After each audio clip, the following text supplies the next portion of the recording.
What's up, everybody? It's Marcus D'Angelo. We are back for another episode of the Hacksaw Hour. And of course, I couldn't do it without the man himself, WWE Hall of Famer, the legendary Hacksaw Jim Duggan. I feel like I should do a hoe right now, Jim. I don't know. Are you going to yell at me? Well, you're at home. You might get in trouble doing a hoe at home, brother. I'll tell you that. But here, let me try one. Oh, no. Let me turn that baby up, brother. Let me turn it up. Ho!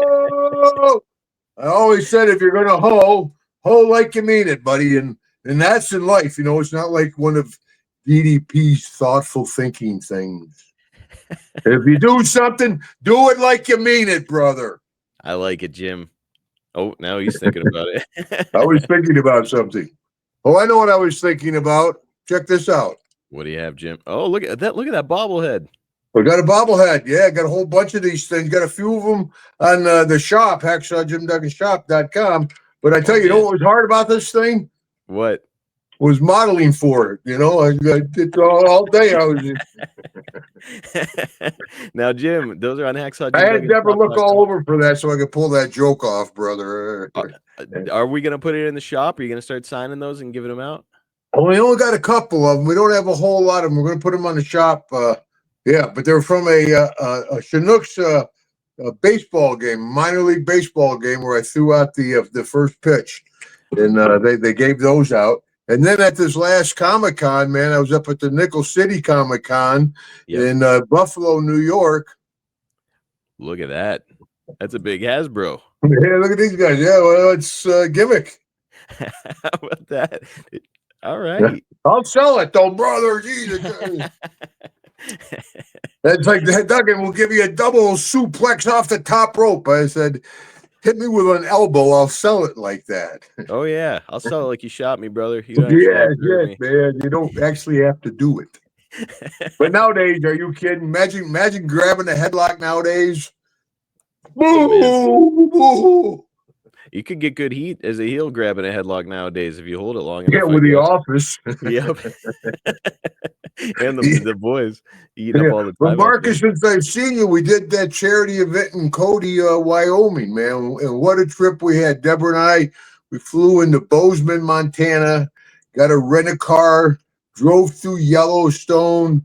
And, last time we went through Yellowstone, there was a big traffic jam. And by the time you get up there, there's one buffalo. Everybody stop, take a picture, go. Next car stop, take a picture, go. So I'm thinking, buffalo. So Deborah's like, I'll get out and see what it is. She wanted to get out of the car. Yeah, she gets out of the car. Other people are out now, and she goes around the corner. Always, she comes running back, buffalo. And a whole herd. Now they weren't right behind her, but a whole herd, like 30, 40 seconds later, come around the corner. And they come all through the cars. They were brushing up against the car, calves, big bulls. And even people that live in Cody were like, that's pretty rare. But we were in a valley, and the ranger was pushing them through the valley. So they came all through the cars. It was pretty neat. Reminded me of Yokozuna. I saw one of those big butts go by. Go, Yoko! Probably weighed about as much. Probably close enough, and probably mean enough too. Yeah, but we had a great trip. It was a great event. It was out in Cody, Wyoming. It was celebrities for a cause, and there was a lot of current NFL guys, a lot of NBA guys. Not top guys. Kind of like B-roll guys, but they all grew up watching wrestling. So all these NBA, NFL guys are like, Hacksaw Duggan. I had Jake. Jake was there this year. They're like Jake the Snake Roberts. Yeah, that's Jake right there. Yeah. I had fun with Jake. It was good to see Jake and Cheryl out there. Me and Deborah. We had a great time. This was our fourth or fifth year with that charity event we do every year. Raise a lot of money. This year was for cancer awareness. And so I got up. We had about 700 people at the banquet. And I got up and gave a little talk about my cancer ordeal. But, because the banquet, 700 people, the guy before me was horrible. Everybody was like,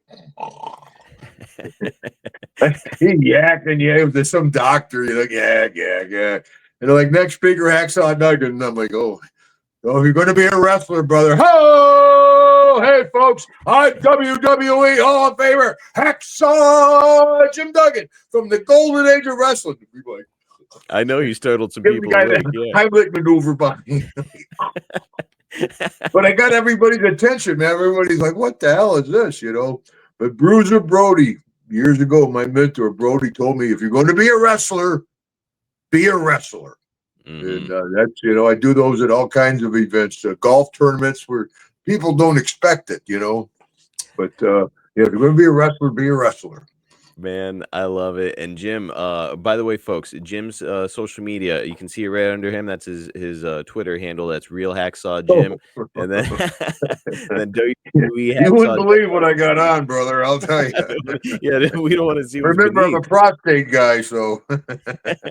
But all that stuff, some great photos and stuff from his trip and videos from his trip, all of his travels online. One of the ones that got a bunch of questions, though, and I know that people want to hear you talk about this, was you went to the rodeo with not just Jake and Deborah, but also there was Eric Bischoff and Sonny Ono from WCW. Yeah. What was it like being around those guys?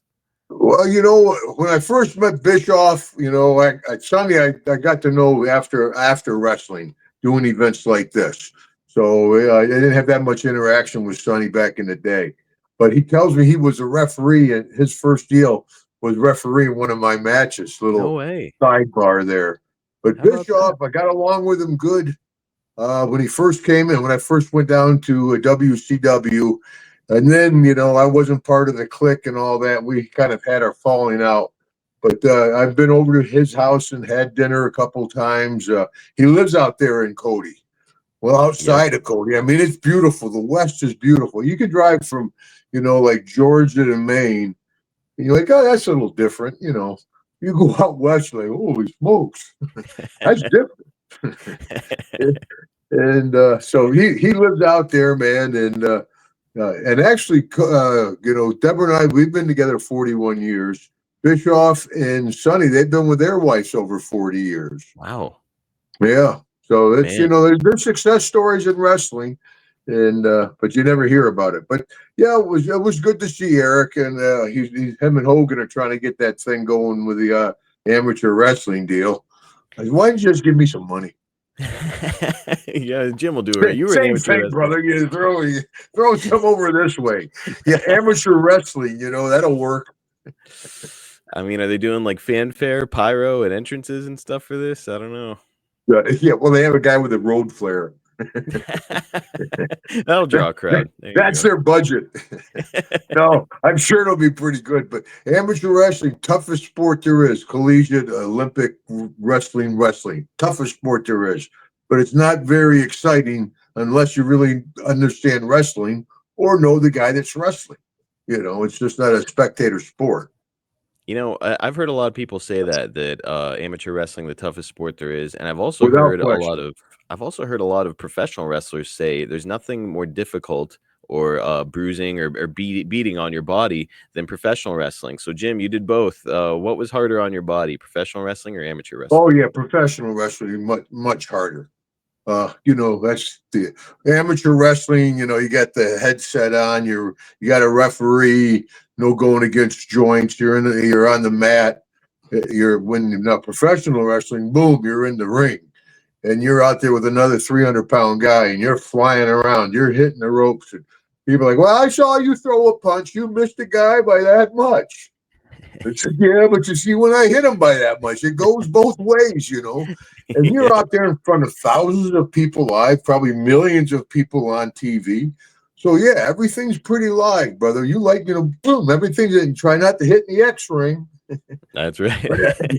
Everything else is pretty good. Everything else is pretty stiff. And so just joints, knees, elbows, ankles, shoulders. Everybody's got knee replacements. I've had 4 knee surgeries. I have a shoulder redone. I mean, I joked I'm the last guy with all my original body parts. Are you really? You know, I think Jake's got a knee and a hip. Teddy's got 2 knees. I'm like, yeah, still in the original package. Yeah, a lot of those guys are on their way to being the $6 million man, but Jim Duggan still the American made. Well, I got to get it done, but I've been my daughters are like, Dad, we got to get the knee done. And I'm like, yeah, but let me stay out of the hospital for some non-emergency reason for a little while. Yeah. I'll Man, be in there to get the knee done. They're like, no, I'm like, no, not that this time, brother. they do say you feel like a million times better once you finally get it done. So maybe, yeah, I'm sure it'll Well, improve your daily life. yeah. Well, actually, the shots help me. I get the cortisone shots. Dr. Butler here in my little town of Lugoff, he's like a magician. He comes out with a hat and a little wand. You come And tap he's me. much different. My doctor down in Florida was an old NFL guy. He'd come in, I get my shot in the knee. He'd come in, he'd go, psst. This guy comes in, he's got a little scope. He can look at my knee, and he takes his time, freezes it. I'm like, what the hell, man? Jeez, where have you been my whole life? 20 years I lived in Florida. The guy come in. Oh gosh. Can I take my pants off? Jim, today we're doing the Hacksaw Mailbag. I don't want to go to work, Marcus. Are you kidding? Right. You work me harder than Vince. Holy smokes. Well, I will say before we do it, Jim, you had a lot of stuff going on since the last time we recorded, and I had a few things happen, Jim. You know me. I'm not really the kind of guy who brags about things, but found this thing. Ended up with the belt, Jim. A lot of people are trying to say that I stole this belt, Jim. Now, you and I have been friends for years now. I know that I would never steal anything, right? No, not shoot. Marcus, I tell you, I talked to Jake, I talked to Teddy, I talked to DDP. I tell you, you got a good bunch of friends backing you up, man. I would think, yeah, you wouldn't have stole that. No. Well, I appreciate you saying that, Jim. They're making me defend that belt against the guy who they say is a real champion here this coming weekend. But I'll just beat him up again and keep my belt. Well, you want my strategy? You know what my strategy always was? Attack, attack, attack, brother. They ring the bell. The guy with the stripes, get out of the way. That's what I'm doing. I don't have time to pick and choose my targets. Especially back in the cross-eyed days, I was just swinging and going. That is some solid advice, Jim, and it's happening this weekend. It's IWC Wipeout. If you can't be there Where's live, Where's it at, Marcus? Elizabeth, Pennsylvania, at Mark's Court time there in Elizabeth. And if you can't be there live, you can watch it on Triller TV. So go out of your way to check that out. I wrestled that town. That's a good town, Elizabeth. Yeah, actually, you were the tag team champions for this exact same company years back. That's a good. Dude, I tell folks that have never been to an independent show, a smaller show, they don't know what they're missing. They go to the show, you get to sit closer to the wrestlers, you get to meet the guys. It doesn't cost a fortune. You don't have to pay for parking, and you see the guys that are going to be the superstars of tomorrow. You try to pick out, well, this guy's just killing time, having fun. This guy's got a future.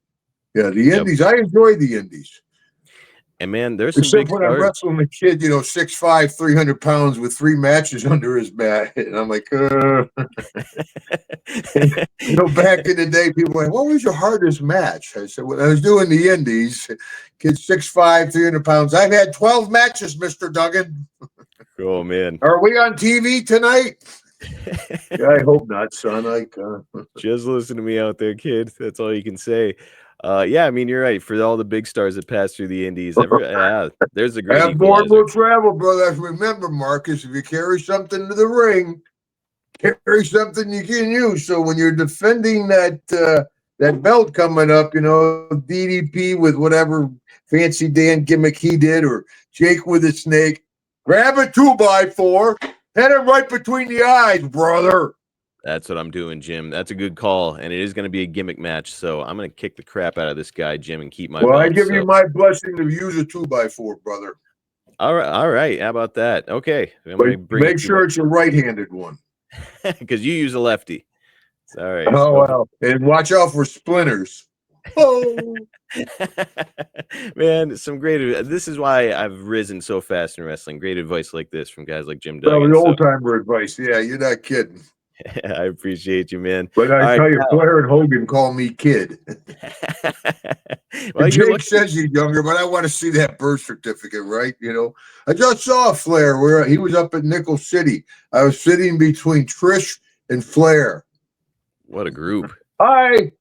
Oh, a rose between two thorns. It was a great ComicCon, and Beverly D'Angelo from Christmas Vacation. Yeah, her and Deborah got along great. They were in the green room. Deborah was happy as a clam. Yeah, everybody loves Christmas Vacation, and the lady was nice, but Randy Quaid, he was a no-show. He didn't make it. Oh man, It was and good you to had see met him. Rick. I had a nice talk with Rick. Actually, I think we posted a picture of Rick coming out from behind his table and getting a picture with a lady in a wheelchair. You know, Yep. I said you hear a lot of negative things about Rick because there's a lot to throw stones at, but he's not all bad. No, he's not. I think that Ric But Flair's I a good get man at along heart. good with Rick. Yeah, it's He an still likes honor to to party. be in the ring with a guy like that. He still likes to party, and he's apparently got like some health situation going on now. So certainly all the best wishes to Ric Flair. I'm sure he's Yeah. gonna kick out like he always does and be just fine. Well, But Rick's yeah, got to no, sell a little bit before he kicks out. You know, that's right. He's gonna be reaching for sets the the blade. hook deep. Yeah. Oh, hey, all right. He'll get some color on the way, but he'll kick out of this thing. There you go, brother. Let's jump into these fan questions. And actually, you know what? What a teaser, Jim. I'm gonna do a question for me before we do fan questions because today, as we're recording this, it's the 29th anniversary of Bash at the Beach 1996. Now, Jim, at this event, you would beat DDP, or DDP beat you, but you beat his ass at the end of the match. You would wind up knocking him out with the tape fist. However, what this pay-per-view is best remembered for, and what I want to ask you about, is Hulk Hogan. After all those years, finally turned heel. So, Jim, you were there for almost all of his Hulkamania stuff, even through WCW. Now all of a sudden he's putting on the black and white. What did you think about this change for the Hulkster? Well, first off, that was my pinnacle there when DDP beat me. From then on, I was on the downhill hill slide, brother. Yeah, Really? not much good happened after DDP beat me. So so That DDP was an ruined your office career. decision. Yeah, I think that was a mark. Like, okay, we got enough out of Duggan. We boom. They kept me around. You know, used me to put everybody beat me. Like I said, you know, Houston, Texas. I recognize the lights. I put a lot of people over, but on the Hogan deal, yeah, I think that was a master stroke. I mean, business-wise, wrestling, if you look at it as a way to support your family, it's it's not if you're the champion. It doesn't matter how many matches you win. It's a business. It's a television show. And all of a sudden, Hogan, who has been the top star up in WWF, came down to WCW, brought WCW out of I can't think of the center stage arena where they had to cover up the seats because they were empty. You had to put black sheets over the seats. Where he took it from that to where it was going big, and then all of a sudden, NWO comes in, and boom, and then they're surpassing Hogan. Hogan's like, if you're ever going to jump ship, now's the time to jump ship. He's been a babyface forever. Jump ship, jump on top of the NWO, kind of pushed them under, and he took the lead. Hall and Ash were now underneath Hulkster, where they were just blossoming and would have. So I think he used them as a vehicle to move farther up in the WCW. I thought that was a master stroke because he could see NWO was up and running. They were going strong. People loved that whole concept. Instead of fighting it, he took it over. He jumped on the ship and then became the captain. You know, everybody always says that Hulk is the ultimate politician. I think he's just kind of the ultimate thinker in wrestling. Like, to your point, he saw the gravy train getting ready to leave, and he's like, I can still catch it. I'll get on that. Yeah, it was. I thought it was a master stroke. I thought it was a great move. Yeah, I really did. Yeah, Hogan. Yeah, Hogan understood the business. I wish I had paid more attention to the business. You know, like I said, DDP beat me that day. Hey, I think we were in Daytona Beach. Yep. Party that night, brother. Okay. we had a good time, man. Yeah, I had Deborah with me. Yeah. I wasn't paying enough attention to the business looking back at it, to do business. I just knew, my stuff got over. Yep. I would go out there. I know they spend a lot of money on entrances for other people. They have laser lights, smoke, fireworks, a flyover. I mean, they brought Lex in on a helicopter. I went out there with a flag taped on a pole. Oh, you! Yeah. I mean, And I so never I noticed was it. happy that the people love me and I love them. And that's why I work. You know, people, well, how'd you last for 40 years?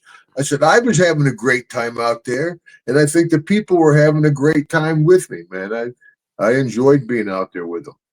And I never noticed it until you pointed it out to me the one time. But you would come out, and there were no fireworks. You had your music, and you were coming out. There's no like pyro or again, no fancy outfit or anything. You would just come out, but the audience would pop, and it's just like it kind of just goes to show that if you do this thing the right way, you don't really need all the extra fluff.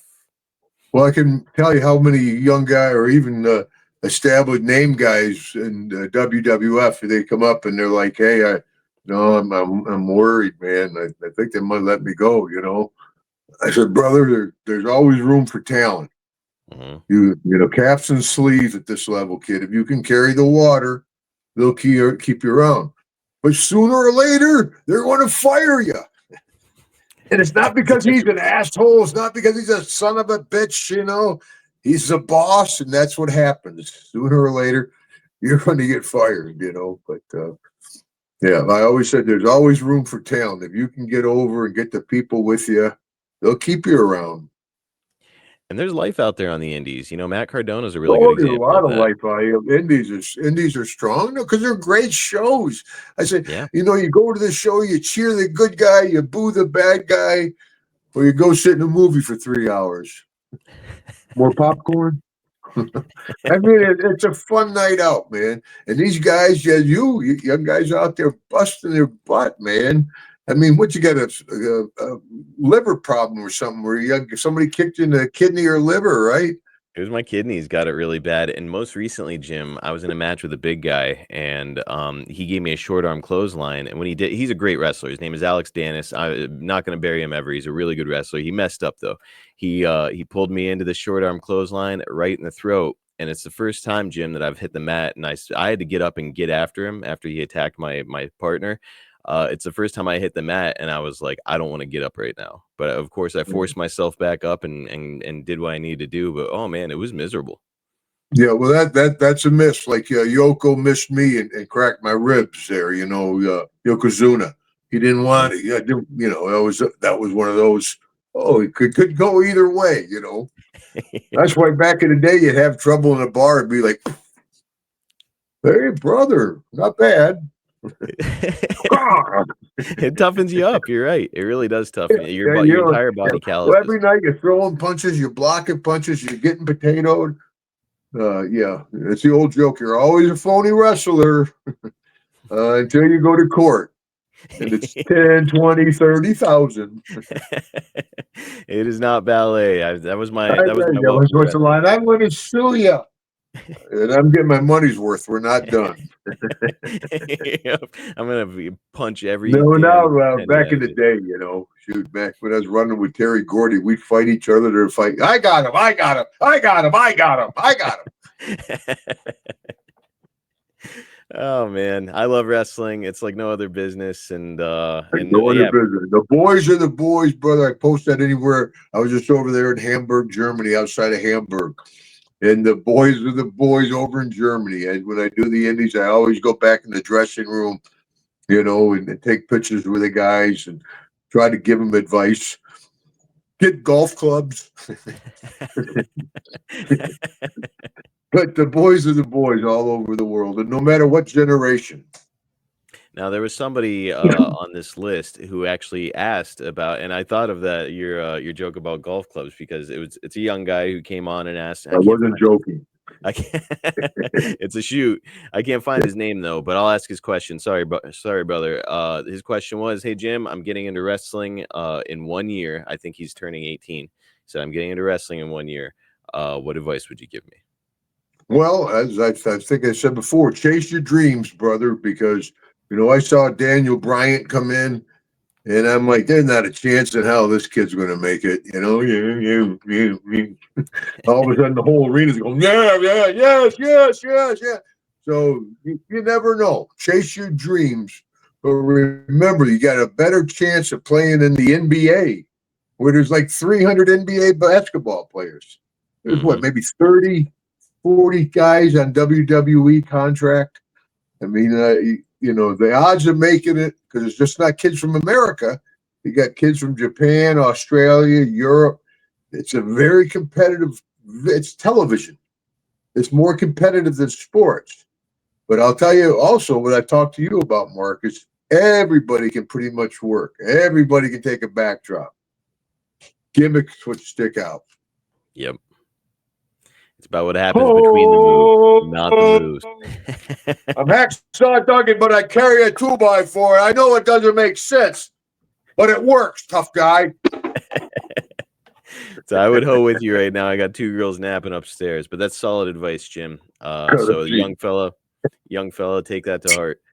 All right, D. Haslin is up next, and he asks, what's your favorite thing to do when you come back home to upstate New York? Oh, well, I there's a couple of places I like to go. I see my buddy Scratch. I have 3 guys from my high school wrestling team we keep in touch with. John Askew, who wrestled 98 pounds, and he went to the States with me, but he didn't advance. Kim Hopkins, who I grew up with, and then Scratch, my buddy Scratch. We try to get together, and then we go to Poopy's for lunch. Poopy's. Yeah, Poopy's, man. Jerry DiMano, it's been in his family forever. And then the other place is Dirty John's, but you can't call it Dirty John's anymore. It's New Way Lunch. Ah. So I like to go. I go to the old haunts, and then see the place. And Glens Falls is a great little town. You can walk around it. It's got a park with a gazebo, and the band plays in the evening. It's a great little town, and people are like, hey, it's not Duggan, hey, And my sister still lives there, so I just enjoy being around the house. And then we got a cabin farther up in the woods, up by Lake Placid, and we get up there and get a little pontoon boat and putter around.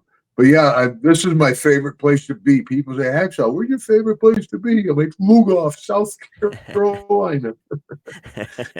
It's great, man. We got home. Well, this week I just had to go up to Charlotte for a virtual autograph session, which went really well. But, this morning I walk out and go, chick, chick, chick, chick, chick, chick. We got 14 chickens. They all come flying from every which way, man, and I throw them out their feed. Yeah, it's I enjoy it. I got to tell you what, I got a pond that backs up to the road, and somebody cut trees down to fish from the road. Really? Oh yeah, I had to put up, ruined it for everybody. I had to put a fence up, no fishing, so it ruined. You always let kids go fish up there. But somebody went up and cut down the tree. Oh, that's awful. Yeah, so they have more room, So, but life, if that's my worst problem, I'll be happy. There's always one guy who ruins it for everybody. Ruin it for everybody.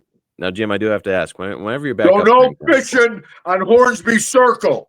Yeah, my binoculars on the front porch, Remember what happened at Home Intruder? Stay off of Hacksaw's property.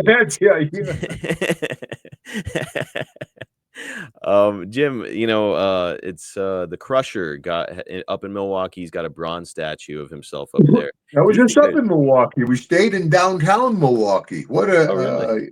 Yeah. We just a couple of weeks ago before we went to Wyoming. Yeah, we had the show in Milwaukee, and we drove down to Chicago and flew out of Chicago, but we stayed right in downtown Milwaukee.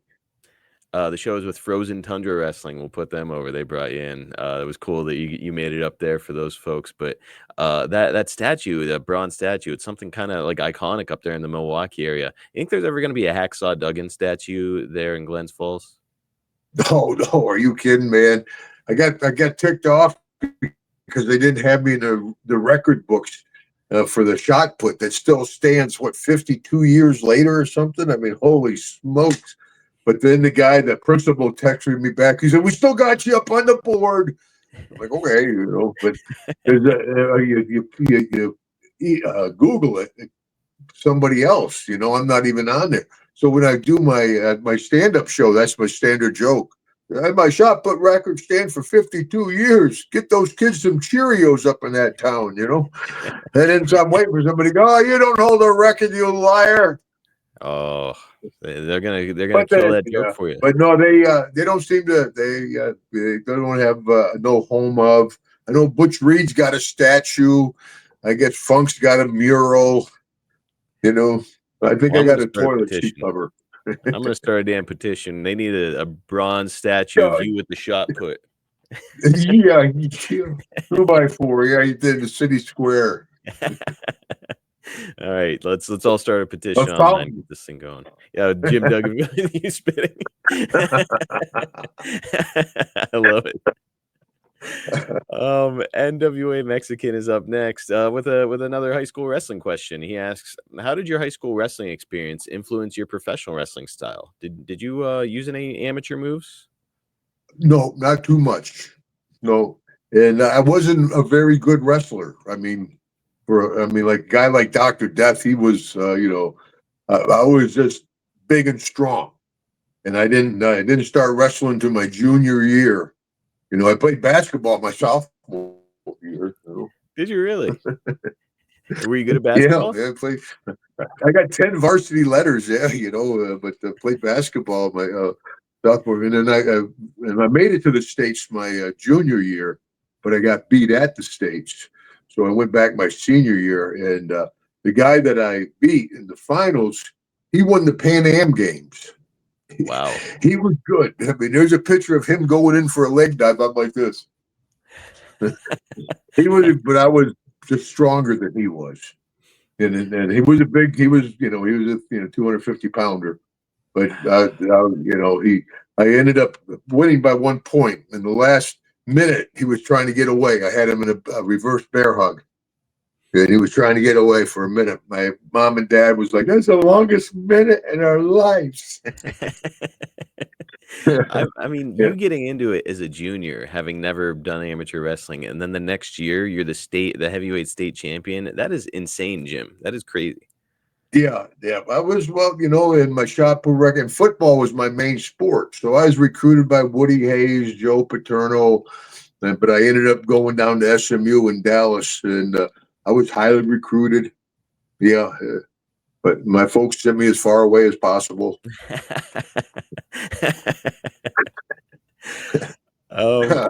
Next up, we've got Babe Yurts, who had this is a good question. What did you think of your old buddy Ted DiBiase coming to the WWF and getting first class treatment and spending money from Vince for his new $1 Million Man character? I heard that some people had maybe a little bit of heat with that situation. Yeah, well, Teddy worked it too, man. Sometimes, because back then they had the curtain in between first class and coach. Yeah. You guys doing good back here? You bastard DiBiase. Oh, another vodka. Can we please get some peanuts? Do you remember a lot of the guys? No, I didn't. I knew Ted. And that gimmick felt was Teddy. I mean, that was great, man. I always say the best gimmicks are just an extension of your personality. And that was kind of Teddy, the dapper debonair guy. Hey, how are you? $1 Million Man. Ed Virgil, he worked with Virgil. I mean, I thought it was a good gimmick. He had his deal. I had my deal. I wasn't jealous of his deal. Yeah. I wish Everybody's mine, got their own I thing. could be it. Like some people, aren't you jealous? The kids now are making so much money. Not really jealous, but I'm envious. It would have been nice to make that kind of bread back then. But you look at it back then, football players weren't my NFL in 1977. I had made $23,000 minimum wage for an offensive lineman. Wow. Yeah, so they were making no money back then. Yep, everything changes, and they could throw us a bone now, though. Well, I don't know. You're gonna have I some just signed money. that new Legends contract, so I don't want to give them any ideas. I know they're probably working on some action figures of you right now. Yeah, so they're semi-action figures. Kevin Allen is up next, and Kevin asks, seems like this is another good question. Seems like a lot of people didn't like Tully Blanchard back in the day. Did you like him, and what did you think about him when he came to the WWF? Well, Tully and I got quite a history, actually. Tully was a college quarterback, and you know where he was a quarterback at? I do, but go ahead. SMU, Southern Methodist. He was at SMU before, and then he went out to West Texas. So Tully was my host when I went to SMU as a high school kid. Right. So wow. SMU was my first trip to another college. I'm as straight as they come. In high school, public high school, I wear a sport coat and tie. So now I'm flying from Albany, New York, first time on an airplane to Dallas, Texas. And so I take my tie off and everything. We're getting ready to land in Dallas, Texas. I get to put my sport coat and tie back on. I get there because Coach Cutbirth, who was up in Woods Falls for a week, so I know Coach, he was totally different. I had signed. Now he's like, come here, get it. No. No, that was after I went to school. But he was cool. And Tully and some other guy there, and they're kind of looking at me fucking weird. And I'm like, well, hi, Jim Duggan.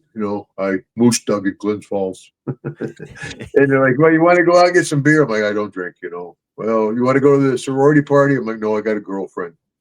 I'll go to the hotel. I went to the hotel. I get to the hotel. I walk in. I look in the mirror. I put my tie over half my collar on one side. I've been walking around like that, and plus I was straight as shit. So there's my first meeting with Tully. Now he left SMU, and I think he went out to West Texas State. I stayed at SMU. Ended up becoming a wrestler. I ended up going to after I left, made the loop, went into San Antonio. Joe Blanchard owns San Antonio territory, so I come in. I don't know anybody. Tully let me stay with him for probably 2 months at his home. I had a beat up piece of shit car. He's like, don't park that out front, Jim. He lived in this real nice neighborhood, right? I had my old beat up Grand Prix out front, man. Retread tires on it. But I know Tully carried a lot of heat, but he was always decent to me, and we didn't have that much interaction. But I remember meeting him at SMU with a tie and letting him stay. And man, he had a stripper named Rose. She could cook Mexican food, unbelievable. She was a great cook. Her and their stripper girlfriend, So I'm pretty wild back then, So they're like, Hacksaw, take us out. That's where I became Hacksaw. I'm like, well, okay, So anyway, they were kind of crazy. So boom, I got them both on collars and leashes. And that's their gimmick, So we go to the bar, and the guy's like, hold it. He said, you can't come in here like that. And I'm like, well, I take them off. I have no control over. And he's like, you can't come in. Stacy and Rose. Oh my God, Stacy and Rose. So I unhook them, right? So I go to the bar. I'm sitting there drinking. The guy comes over. He goes, I'm sorry, you got to leave. I'm like, what the hell? I ain't doing nothing. I'm sitting here by the bar. And he goes, well, your friend. And Stacy comes over. He goes, your friend, she's exposing her breast. Stacy means, you mean tits? I'm like, all right, out of here, man. Funny that story came up, Bob. Well, it's just funny. Deborah turned around and was like, "Oh, your wife." I'm like, "Are you kidding?" Shit. I wish that was the worst. I can't believe that Tully is. He got to see both sides of Jim Duggan, though. He got to see the straight laced suit and tie Jim Duggan, and now he's getting to see Wildman Duggan. What was the change in between that? Well, wrestling. I was going to say, I went from a straight ass football player to a pro wrestler. What was that transition like? I came home with a beard and long hair. My sisters cried. I have 3 older sisters. My dad's chief of police in my town. I come home, long hair and a beard. Oh, Jimmy. What have you done? Trying to make a living. And so you weren't crazy as a football. I know that a lot of football players wind up going nuts too, just because that boys No, will be boys and I stuff. was straight. I was just straight as they come. It My was all mom pro and dad, wrestling. that was a big deal. SMU would bring my parents down to watch me play. They gave Dickerson a Trans Am. they, brought, they brought my folks down so they could watch me play. And actually, I played against a All-American named E. Comet Burley as a freshman or sophomore, maybe. But anyway, it was a big showdown. And the next day in the Dallas Morning News, I still got the clipping. Duggan shows off for folks. I ate Burley's lunch, man. I was all over him, man. All And right. as an offensive lineman, they get that high. But then my senior year, Wilson from Houston, Wilson Whitley went through Duggan like a revolving door. Oh no. So Just like sometimes you're wrestling. the bug, sometimes you're the windshield, man. Yeah. I tried to pass block that Wilson Whitley. I'm like, well, where the hell did he go? Did he go pro? Yeah. Whitley had a run. Oh Yeah. man. So pretty I cool. think Burley did too. Maybe in Canada, Burley did.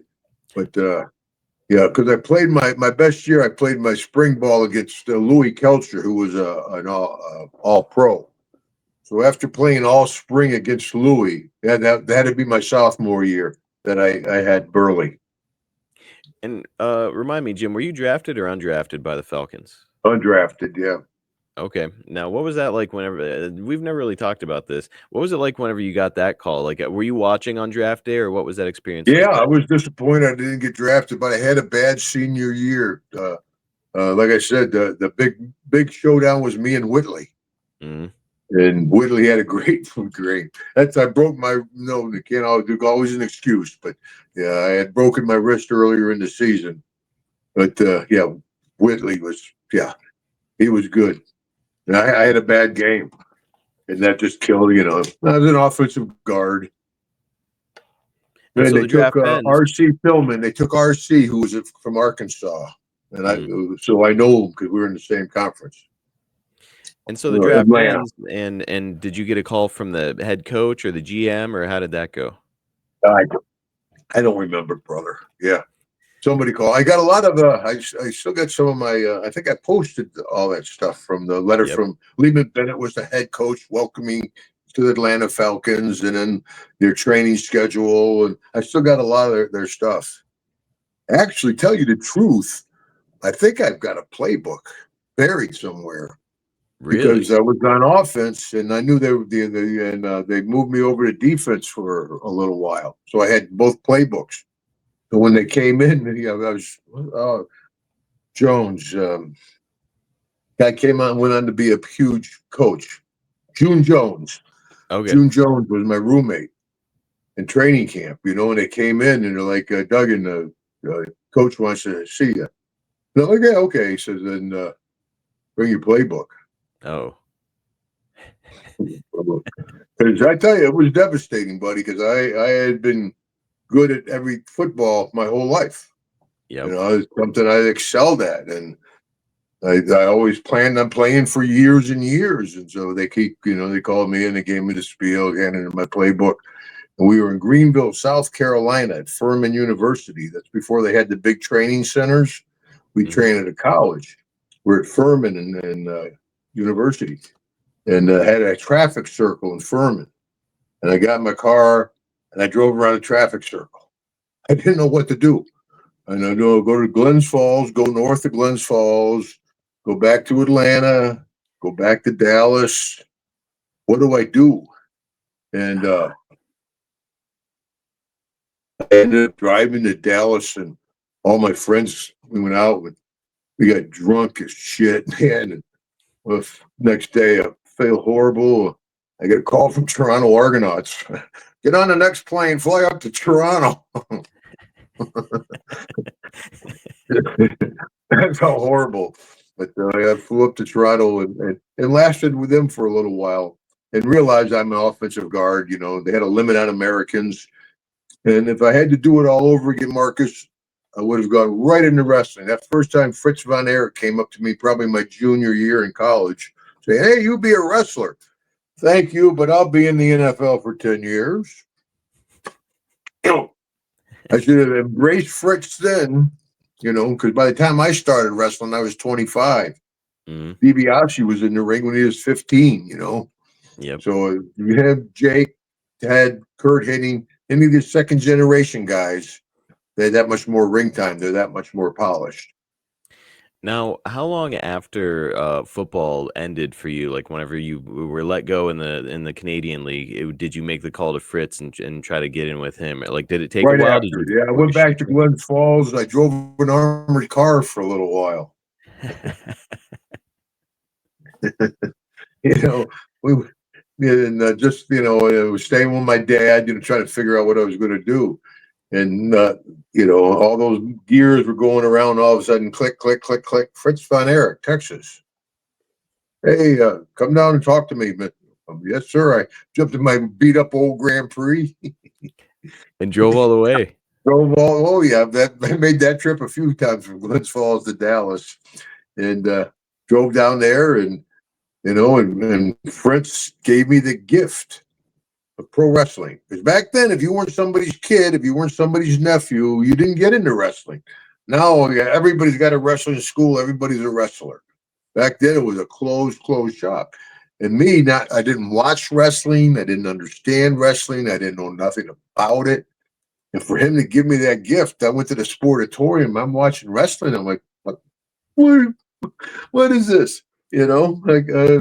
Gary Hart gave me my first pair of trunks. Chino Hernandez kind of took me underneath his wing. And I was down there wrestling, and I went home to visit my dad, and my dad knew Arnie Skoll, and he's like, hey, my kid wrestles. Arnie's like, well, bring him down. They're like, oh, you're a big kid. Come to TV. Here's Sarge. Here's, Ken Patera. Here's Hogan. I mean, but that started it all. That call to Fritz Von Erich. And he gave me the gift. I'm always grateful to the Von Erich family for that. Now, would it have been 1980 that you started in wrestling, or like you made your debut? Probably 79. I think I got that program here because it's April 8th. When I know I got that program somewhere. Yeah, April 8th, right. 1979, because years later we come to find out we were married on April 8th. I mean, what are the odds, right? Something we didn't know, because back then, after WrestleMania, you had 2 weeks off. So you see a lot of kids all born around the same time. Guys got married all at the same time because the boys were all off for 2 weeks. But I got married April 8th, and I was putting the program in a plastic gimmick, and I'm like, April 8th. That sounds familiar. Man. Yeah, what a coincidence, Got married and had my first match on April 8th. Well, we'll go into more detail. I want to do like a full episode on you and your first little run there in the WWF. You got to wrestle Hulk Hogan. You were on Freddie Blassie, of course, Sarge, a bunch of guys. So we'll do a little episode about that. I think it'll be a lot of fun. Yeah, Big Jim Duggan. Yes, Big Jim Duggan. There's that great photo that you actually sent to me of you right outside. Where is it in Glens Falls? Pacific Center. Yeah, that was my first ever promo picture. My buddy Neil McPhillips, who has passed away, God bless him, but he took that picture. Yeah, but my first ever promo picture.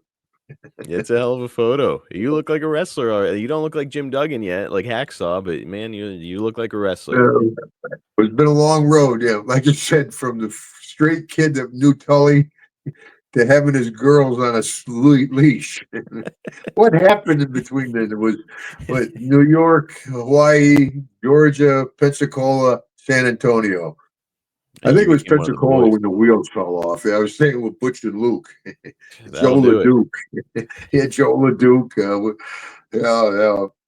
We have to do a whole series on that. I just made contact with Bushwhacker Luke not too long ago. Maybe we'll do an episode about that period, and we'll bring him on, and we can all chat about it. So it sounds like we'll get some crazy stories. Oh man, yeah. I used to carry a shotgun then. A big old double barrel shotgun, right? And they'd always give me the business. What the? It's in the trunk. By the time we get some out of the trunk, but it was a big old break open double barrel. They always rib me about it. They still do. But Luke still does to this day. You still got Uh, that shotgun? we'll do like 2 more, Jim, and I'll let you go. We Sad haven't news. got too many questions, and sorry, everybody. No, We've it's been like I think that's what people like about this podcast is sometimes we just go off on tangents. You never know what we'll talk about, so I love it. yeah. Sad news. Barry is up next. Any stories about Steve Kern? Yeah, a couple actually. Yep, Steve. Now I'm a big Jim Duggan working with Georgia Championship Wrestling, and I know 3 moves, and I'm wrestling Kern. Kern is an established old time because I'll do everything but a backdrop. Okay, cool. So we get out there. I do my elbow, the other gimmick. I throw him in. I go backdrop. He kicked my head off.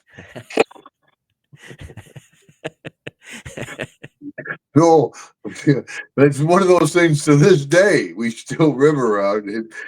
I stop when we say, "Hey, backdrop." That's how bad the kick was, man. But I learned a lesson. But that's not the last thing. Last we were doing I think it was a WrestleMania in Orlando, right, at the outdoor stadium show, and I'm drinking back then, and there's you can look down at the parking lot, and there's Kern standing there talking to some guy, you know, and they seem to be in pretty good conversation. And I go walking by, I'm like, oh, yeah, I grab him like I'm going to throw him over. Yeah, backdrop, brother. He's like, fuck, he's right, talking to Jesus, So I walk away. Kern goes back up later. He goes, that guy was asking to marry my daughter.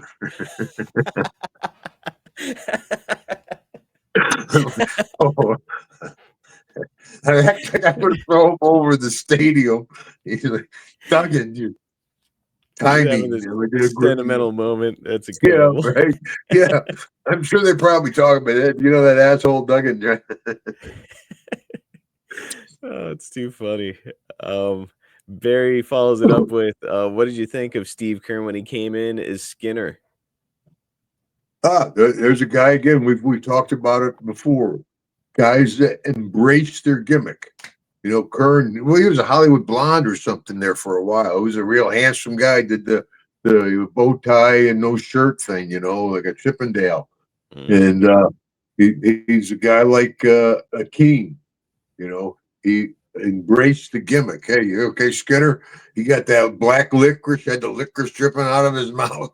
I mean, yeah, unlike, as we talked about before, my good friend Terry Taylor, he hated the Red Rooster.